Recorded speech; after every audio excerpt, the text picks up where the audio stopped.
दोस्तों, हमारे ब्रह्मांड में सभी प्रकार के ग्रह व उपग्रह पता नहीं कितने सालों से अपने अक्ष पर स्थिर होकर सूर्य की परिक्रमा किए जा रहे हैं और इस ब्रह्मांड में उपस्थित पृथ्वी ही एकमात्र ऐसा ग्रह है जहां पर जीवन संभव है। और इसी ग्रह का उपग्रह चंद्रमा है जो इस पृथ्वी पर फैले अंधकार को दूर करने का काम करता है। लेकिन क्या आपने कभी सोचा है कि आखिर चंद्रमा का निर्माण कैसे हुआ? जानेंगे आज की इस वीडियो में। तो दोस्तों, मैं हूं आदर्श और आप लोग देख रहे हैं आदर्श फैक्ट हब। दोस्तों, आज से लगभग 4.5 अरब साल पहले इस विशाल ब्रह्मांड में कुछ भी नहीं था, लेकिन फिर अचानक से इस ब्रह्मांड में एक तारे ने जन्म लिया जिसे हम सन यानी सूर्य के नाम से जानते हैं। और उस समय सूर्य के चारों ओर सिर्फ धूल के कण व छोटे छोटे बादल मौजूद थे जो अपनी मूल गति व गुरुत्वाकर्षण बल के कारण सूर्य का चक्कर काट रहे थे। और यह प्रक्रिया कई करोड़ों सालों तक ऐसे ही चलती जा रही थी। इस प्रक्रिया के दौरान कई सारे धूल के कण व छोटे छोटे टुकड़े आपस में मिलने लगे, जिससे हमारे ब्रह्मांड में कई तरह के छोटे छोटे ग्रहों का निर्माण हुआ।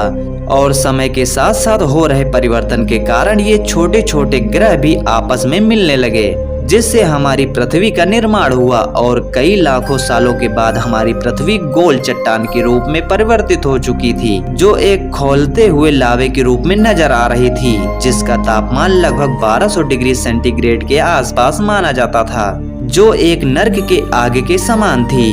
और उसी दौरान हमारी पृथ्वी पर छोटे छोटे उल्का पिंडों की बौछार भी हो रही थी, जो हमारी पृथ्वी पर लावे की नदियों को बहाने का काम कर रही थी।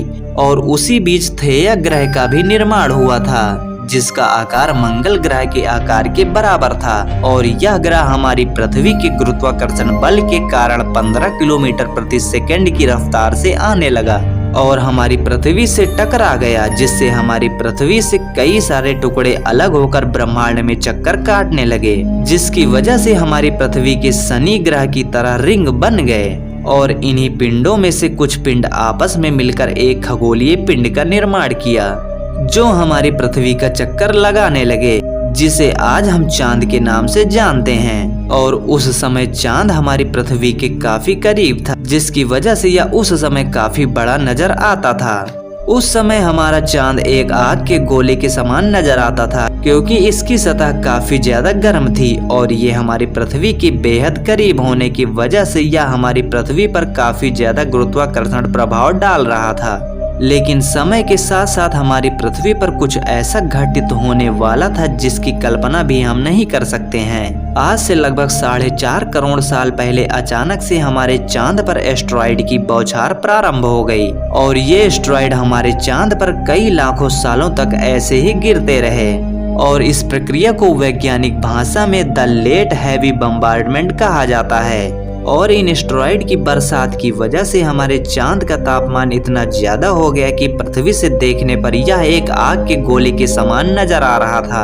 और यह पृथ्वी से बेहद करीब होने की वजह से यह आज के गुरुत्वाकर्षण बल की अपेक्षा 30 गुना ज्यादा प्रभावशाली था। और वैज्ञानिकों की माने तो उस समय हमारी पृथ्वी पर एक दिन 24 घंटे का नहीं बल्कि 6 घंटे का होता था। और समय के साथ साथ हमारी पृथ्वी की आग शांत होने लगी और हमारी पृथ्वी की पहली परत का निर्माण हुआ। लेकिन कुछ समय पश्चात हमारी पृथ्वी पर फिर से एस्ट्रॉइड की बरसात प्रारंभ हो गई, जिसमें कुछ मात्रा में बर्फ भी जमी हुई थी, जिससे हमारी पृथ्वी पर महासागरों का निर्माण हुआ और हमारा चांद भी धीरे धीरे ठंडा होने लगा। और जो लावा एस्ट्रॉइड की टकराने की वजह से चांद की सतह से बाहर रिस कर आया हुआ था, वह भी अब धीरे धीरे ठंडा होने लगा था। और इसी लावे के ठंडा होने की वजह से आज हमें चांद पर ये काले धब्बे नजर आते हैं। और समय के साथ साथ हमारा चांद पूरी तरह से ठंडा होकर चमकने लगा, जिसे आज हम पृथ्वी से आसानी से देख सकते हैं। तो दोस्तों, आज की यह वीडियो आपको कैसी लगी हमें कमेंट बॉक्स में बताएं। और इस वीडियो से थोड़ी सी भी जानकारी मिली हो तो प्लीज इस वीडियो को लाइक करके अपने दोस्तों में शेयर कर दीजिए। और इसी तरह की इंटरेस्टिंग व रोमांचक वीडियो देखने के लिए हमारे चैनल को सब्सक्राइब करके बेल आइकन को भी प्रेस कर लीजिए। मिलते हैं किसी नए वीडियो में किसी नए टॉपिक के साथ। जब तक के लिए जय हिंद, जय भारत।